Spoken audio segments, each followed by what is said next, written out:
than you thought you had been. Would your first reaction be to run off with your credit cards and raise your credit card debt as high as it could go? I would call that stupid.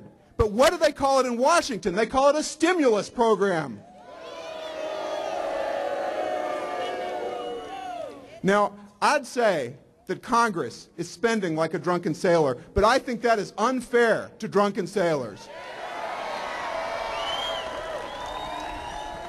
Let me tell you about a city government near here. There was a newspaper story just a few weeks ago. A city government near here announced that it had received a stimulus check from the federal government. And the spokesman was quoted in the paper, and he said, "This is great news, but we just don't know how we're going to spend this yet." Think on that. Now, I had some ideas how I was going to spend it when it was my money, but they really have no idea how to spend it in the way that's best for us. But I want to talk today about true patriotism.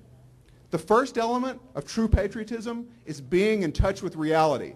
And let me give you a little bit of reality. A good example comes from one of my favorite presidents, Ronald Reagan. Ronald Reagan cut the top tax rate for the highest earners from 70% to 28%. And do you know what happened? There was more revenue that came in from the 28% than there was from the 70%. In 1976, Jimmy Carter called for a complete overhaul of the tax system. He said, "I feel that our tax system is a disgrace to the human race." And since then, he was right, and since then, the tax code has nearly tripled in length. I believe in freedom and the power of the individual. People in there, the majority of the people in there, they believe in big government. They want to control more and more aspects of your life. I can tell you that is why we will win, because all they believe in is big government. We will win because I believe in you. I believe in the power of the individual. Thank you all very much for coming today. It's been my pleasure. Folks, what a fantastic speech that was. I was so impressed with it.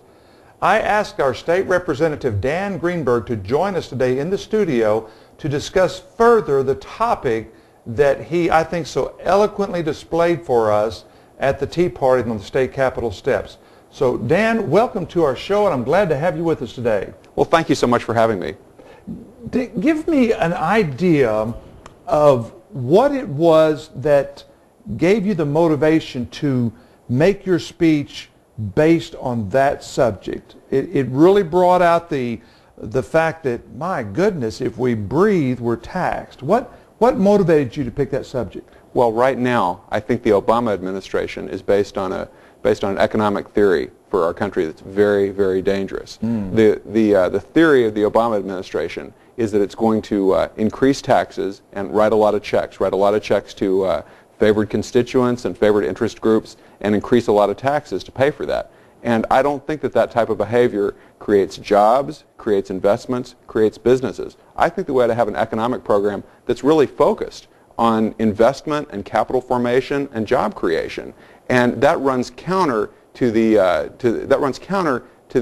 nature of what the Obama administration is doing. And so that's why I focused so much in my speech on the dangers of increased taxes, the dangers of prevalent taxes, and as you saw today, the dangers of taxes that are with us from when we wake up in the morning to when we go to bed at night. They're inescapable. I believe that the words stimulus package and bailout are almost synonymous in the way they've been presented to us. Do you think the stimulus package is beneficial? Do you think it has some good qualities, or do you think it is a total mistake? Well, you know, opinions vary, but I can tell you that the Congressional Budget Office, that's, as you know, staffed by Democrats and run by Democrats, the Congressional Budget Office estimates that in the long run, the stimulus package is going to have a bad effect on our economy. And the reason for that is very simple. All the stimulus package does is take money from one portion of the economy and give it to another portion of the economy. It just redistributes. It doesn't actually create wealth. And of course, the way that we create wealth, as we were talking about before, the way we create wealth is to let people invest and create their own businesses and create their own jobs. Government can't create wealth. All it can do is redistribute. And of course, the Obama administration is doing an excellent job of redistribution, possibly the most massive, largest program of redistribution we've ever seen. But redistribution as such is not going to create wealth. And there's an important point here, a point of language. You know, people are calling this the stimulus program. And the reason that language is so important is it leads us to draw logical conclusions about what's happening in the real world. And so when people say the stimulus program, this causes us to assume that this behavior of redistribution is actually going to stimulate the economy.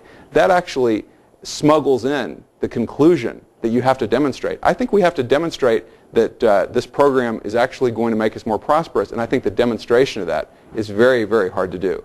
You know, you're right, because stimulus, bailout, those instill a positive feeling in me. If something's going to stimulate the economy, I'm thinking, hey, we're on the right track. Right. This is something that's going to benefit us. And let me just maybe add a footnote to that. Obama talks about saving 95% of Americans with their taxes. He's going to be able to lower taxes for 95% of Americans. Well, if you take all that in context, he's going to stimulate the economy. He's just going to move money from one area to another. The numbers don't seem to add up. How do you see that? Well, if you really look at what's going on, first let me expand on that point about language. You know, you're right that when you call it a stimulus program, it creates these ideas in people's minds that it's going to reach its conclusion. But if we called it a debt increase program or a pork program, I think people wouldn't like it nearly as much. Similarly, if you look at the stimulus program and look at what it actually does, there's reason to be very concerned about this statistic that 95% of the people are going to get a tax cut, because I believe that if you really look at the program, everybody in the long run is going to get a tax increase from this stimulus program. Let me explain why. The worst tax, the most dangerous tax, the least politically accountable tax is inflation. And there's a real danger when you run up massive, unprecedented amounts of federal debt. There's a real danger that you're going to get a huge amount of inflation. Now, you can't blame a politician for inflation in the same way you can blame a politician for an everyday tax increase. There's no accountability. There's no direct accountability for inflation. But the fact of the matter is, when you have inflation, and when inflation is caused by debt and increased federal spending, then that's just like the government coming into your bank account and tapping money out of your savings account, taking money from everybody. I think inflation is the cruelest tax, it's the most dangerous tax, and it's the tax that most endangers economic growth. And there's a real prospect for unprecedented levels of inflation because we're going to have unprecedented levels of government spending. You know, I'd say you're one of the few people that has ever labeled inflation as a tax. People see it as a part of a free market, when in reality, you're exactly right. It is a tax.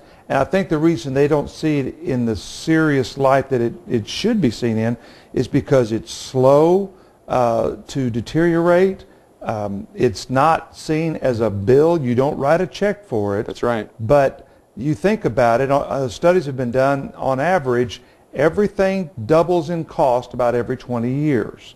So if a car costs 20 years today, $20,000 today, in 20 years it's going to be $40,000. But it's such a subtle increase, people don't seem to see that as a risk, as a tax, as a problem, and yet printing this money off of these presses is going to create an inflation maybe back like what we saw in the early 80s. Well, I'm afraid that may be the case, although I certainly hope not. And of course, it's the sort of thing that you have to think about when you advise people on investments, because people have to start thinking about their bond investments and their stock investments and how best they're going to hedge against inflation. And inflation is not a natural feature of economies. Inflation varies over time, and it's very susceptible to government policies. It's extremely susceptible to the kind of government policies that we're seeing now. So there's a real danger of inflation, and it's something investors need to keep in mind, and it's something I think every citizen has to keep in mind if they ever have any plans to save or put aside any money for their children or their business or indeed